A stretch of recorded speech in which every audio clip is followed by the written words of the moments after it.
तो भाई जिस चीज का इंतजार हम पिछले 6 से 7 महीनों से कर रहे थे, उस चीज का हमको 15 मिनट का थोड़ा सा ट्रेलर दिया हुआ है। तो दोस्तों इस वीडियो को ज्यादा टाइम कंज्यूमिंग ना बनाते हुए हमने इस वीडियो को 3 भागों में बांटा हुआ है। तो इस वीडियो का पहला भाग तब आता है जब यहाँ पर एलिसा सियरा प्रोफेसर के पास सक्सेसफुली पहुंच जाती है। वहाँ पर क्या कन्वर्सेशन होता है, उनके बीच में क्या बातें होती हैं, और यहाँ पर राफेल और बर्लिन के बीच में क्या बातें होती हैं। और यहाँ दोस्तों 15 मिनट खत्म होते होते लिस्बन को बताया जाता है बैंक ऑफ स्पेन के अंदर। तो मेरा नाम है अंबर, तो शुरुआत करते हैं झांसू वीडियो की। लेकिन दोस्तों अभी तक आपने इस चैनल को सब्सक्राइब नहीं किया तो प्लीज चैनल को सब्सक्राइब कर लीजिए, क्योंकि मूवी सिनेमा से सारा रिलेटेड कंटेंट हम आपको प्रोवाइड करवाते रहते हैं। तो प्लीज जाके फटाफट चैनल को सब्सक्राइब करो।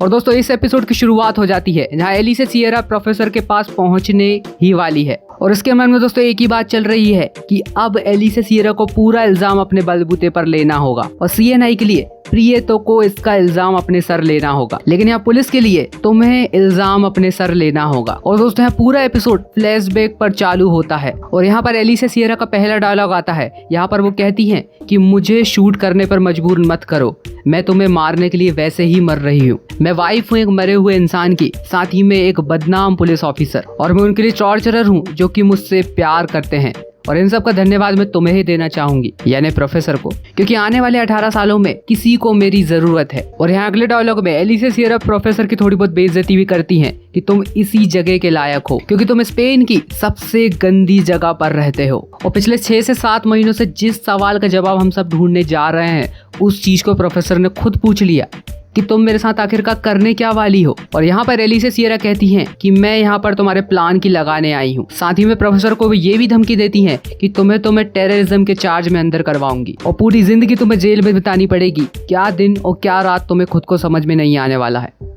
और ला कासा दे पापेल का ओरिजिनल इंट्रो आता है। इसके बाद राफेल की स्टोरी बताई जाती है। यहाँ पर राफेल से थोड़ा बहुत मजाक करते हैं बर्लिन अपने थोड़े पास्ट लाइफ की बात करते हैं कि मेरा सब कुछ ठीक ही चल रहा था कि तुम पैदा हो गए, लेकिन मैंने इन सब के लिए तुम्हें माफ कर दिया। मैं तुम्हारी माँ को बहुत सी जगह ले जाना चाहता था, ट्रैवल, डिनर और भी बहुत सारी जगहें, दुनिया भर की सुंदर सुंदर जगहें घुमाना चाहता था। और यहाँ थोड़ा राफेल को बुरा लग जाता है, उनके चेहरे के रिएक्शन से ऐसा लगता है। लेकिन दोस्तों यहाँ राफेल तातियाना को देख के बिल्कुल भी खुश नहीं होते हैं, बहुत ज्यादा ऑकवर्ड फील करते हैं। और दोस्तों यहाँ पर इस पॉइंट पर थोड़ी बहुत उम्मीद बन जाती है। यहाँ पर दोस्तों लिस्बन प्रोफेसर से पूछती है कि पेरिस प्लान के बाद क्या, तो यहाँ प्रोफेसर जवाब देते हैं कि उसके बाद रोम प्लान इमीडिएटली स्टार्ट हो जाएगा। यहाँ पर लिस्बन थोड़ा प्रोफेसर से मजाक करती है, उसके बाद क्या, वेनिस प्लान। तो यहाँ पर प्रोफेसर कहते हैं कि अगर हम उनके द्वारा अरेस्ट किए गए इंसान को रिलीज कर दें और उनके नाक के नीचे से बैंक ऑफ स्पेन में उसको एंटर करवा दें, तो वो बौखला जाएंगे और जल्द से जल्द हमें बर्बाद करने की कोशिश करेंगे जितने जल्दी हो सके।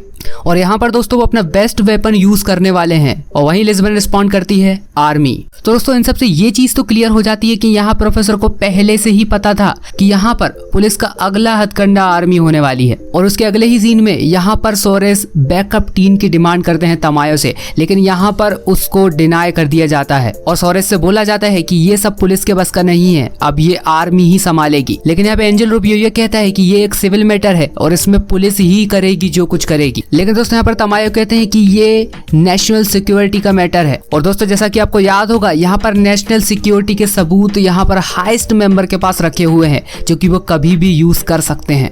और इस डायलॉग को तो हम ऑलरेडी ट्रेलर में देख चुके थे। यहाँ पर तमायो ये बोल रहे थे कि मैं आर्मी अंदर भेज रहा हूँ, अब वो चाहे मरे चाहे जिंदा रहे। और जैसा कि दोस्तों हमने पहले भी एक वीडियो में आपको बता चुके हैं, यहाँ पर मेजर सगस्ता का नाम लिया जाता है जिसका रोल जोश मिगुएल सेडा करने वाले हैं। और यहाँ पर दोस्तों फिर से सीन चेंज होता है और प्रोफेसर और लिस्बन के बाद दोबारा चला जाता है। और दोस्तों यहाँ पर प्रोफेसर को पहले से ही पता था कि अब आर्मी एड़ी चोटी का जोर लगाकर बैंक ऑफ स्पेन में घुसने की कोशिश करने वाली है। और दोस्तों हम सब के लिए राहत की सांस यहाँ हो सकती है कि ये पूरा प्लान लिस्बन को पता है, अब वही कोऑर्डिनेशन देगी पूरे बैंक ऑफ स्पेन के अंदर। क्योंकि दोस्तों प्रोफेसर से तो कोई कांटेक्ट नहीं हो पा रहा है, क्योंकि होस्टेजेस को मारना यहाँ कम बुराई के अंतर आएगा। यहाँ पर लिस्बन ये पूछती है कि नीचे की ओर सब कैसा चल रहा है। और यहाँ पर हमें दोस्तों ये पता चलता है कि 59 टन गोल्ड पिघला लिया गया है। यहाँ पर लिस्बन ये कहती है कि अब बहुत हो गया, यहाँ से निकलने का समय आ चुका है। तो जितना गोल्ड पिघला चुके हैं उतना ही निकाला जाएगा और गोल्ड को मेल्ट नहीं किया जाएगा। लेकिन दोस्तों यहाँ पर टोक्यो क्वेश्चन क्वेश्चन करती है कि अभी भी 31 गोल्ड बचा हुआ है, उसका क्या, क्योंकि प्लान तो पूरा गोल्ड पिघलाकर बाहर निकालने का था ना। दोस्तों लिस्बन यहाँ पर आंसर देती है कि यहाँ पर अब मैं जब आई हूँ तो यहाँ पर सारी चीजें चेंज हो चुकी हैं, अब यहाँ से निकलना ही पहली प्रायोरिटी है, ना कि गोल्ड पिघलाना। और यहाँ फ्लैशबैक का सीन फिर से चालू हो जाता है और प्रोफेसर लिस्बन से कहते हैं कि हमारी पहली प्रायोरिटी ये रहेगी कि जितना गोल्ड हो सके यहाँ से बाहर निकाला जाए, ज्यादा का लालच नहीं किया जाए। लेकिन बैंक ऑफ स्पेन में रुकने के लिए यहाँ पर ज्यादा समय नहीं बचा हुआ है, क्योंकि लिस्बन यहाँ कहती है कि हमारे पास 3 से 4 घंटे ही बचे हुए हैं। बहुत सारी इन्वेस्टिगेशन चालू हो चुकी है और हेलीकॉप्टर अभी भी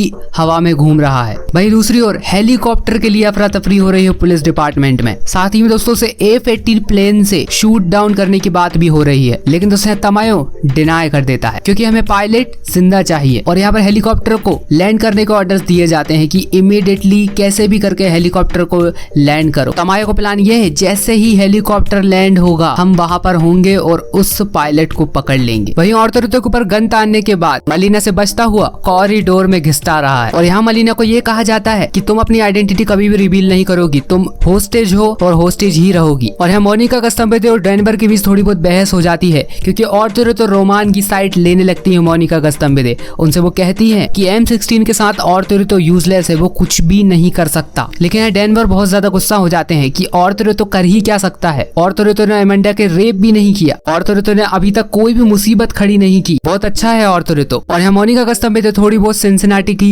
टेंशन लेने लगती है कि उसका क्या होगा क्या नहीं होगा। लेकिन दोस्तों यहाँ पर डेनवर कहते हैं कि यहाँ पर आना हम दोनों का फैसला था, अब जो कुछ होगा साथ में ही होगा, या तो बुरा या अच्छा। वहीं दूसरी ओर बगोता और पलेर्मो के बीच में इस चीज की बहस होने लगती है कि गोल्ड को पूरा पिघला कर ही बाहर निकाला जाएगा। कुछ सवाल लिस्बन को बैंक ऑफ स्पेन के अंदर लाने पर भी उठते हैं कि क्या वो प्लान का हिस्सा था, क्या उसको लाना ठीक है या नहीं है। और इस सीन को देखने के बाद दोस्तों ऐसा लगता है कि यहाँ पर पलेर्मो अपनी साइड चेंज कर लेंगे और बगोता की बातों में आ जाएंगे। अब लिस्बन भी हमको रेड जंपसूट में दिखाई देंगी, जैसा कि टोक्यो से वो मांग रही है। लेकिन वहीं पे सीन चेंज होता है, एली से सियरा और प्रोफेसर वाला सीन अगेन आ जाता है। वहीं एली से सियरा से प्रोफेसर कहते हैं कि तुम मुझे बंदूक की नोक पर धमका नहीं सकती, मेरे साथ ऐसा बहुत से लोग कर चुके हैं, लेकिन मैं कुछ नहीं बताने वाला तुम्हें। और एली से सियरा वहाँ अपने सवाल कंटिन्यू रखती हैं कि तुम्हारे दोस्त कैसे बाहर आएंगे, गोल्ड को कैसे निकालोगे, तुम कैसे बचोगे। लेकिन दोस्तों यहाँ प्रोफेसर कुछ भी नहीं कहते। वहीं कुछ ही देर बाद एली से सियरा उनके पैर में गोली मार देती है और यहाँ पर दोस्तों ये सीन खत्म हो जाता है। लेकिन दोस्तों यहाँ पर एक बात तो क्लियर है कि ये जितनी भी फोटो हमारे पास आई थी